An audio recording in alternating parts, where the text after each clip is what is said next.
Assalamualaikum warahmatullahi wabarakatuh, teman-teman. Baik, sedang Rizit berkenan dari informasi jalan-jalan makan-makan. Wow. Nah, kali ini kita lanjutin video dari yang kemarin ya, teman-teman. Kali ini kita mau belanja oleh-oleh yang ada di Bandung. Nah, ini tempatnya ini ada di Ciamplas ya, teman-teman. Yuk, kita langsung cari oleh-oleh aja. Saksikan videonya.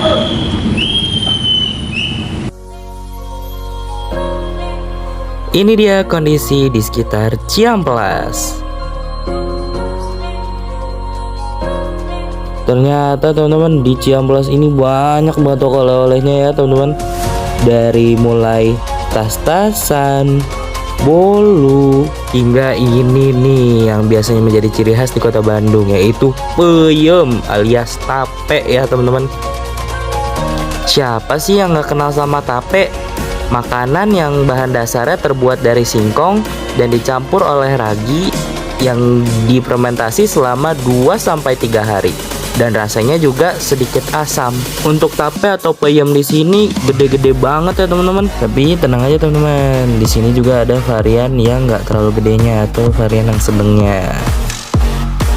Untuk harga tapenya ini 15.000 sekilonya ya teman-teman.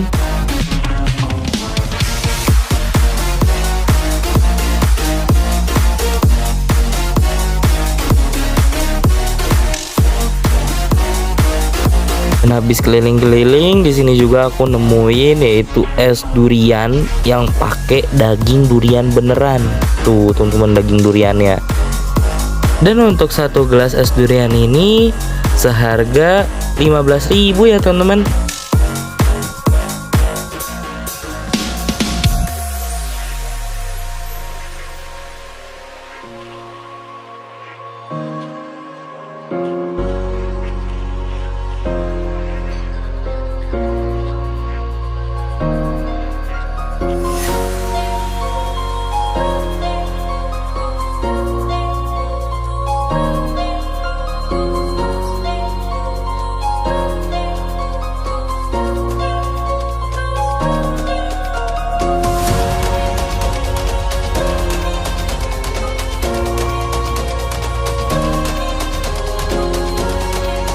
Di sini kami menemukan tempat atau toko oleh-oleh yang cukup lengkap, dan dia juga menjual keripik tempe dengan 2 varian rasa, yaitu original dan pedas. Untuk harga keripik tempenya ini per kilonya, untuk yang pedas itu 60.000 dan untuk yang original itu 56.000. Untuk keripik tempenya ini rasanya enak banget teman-teman.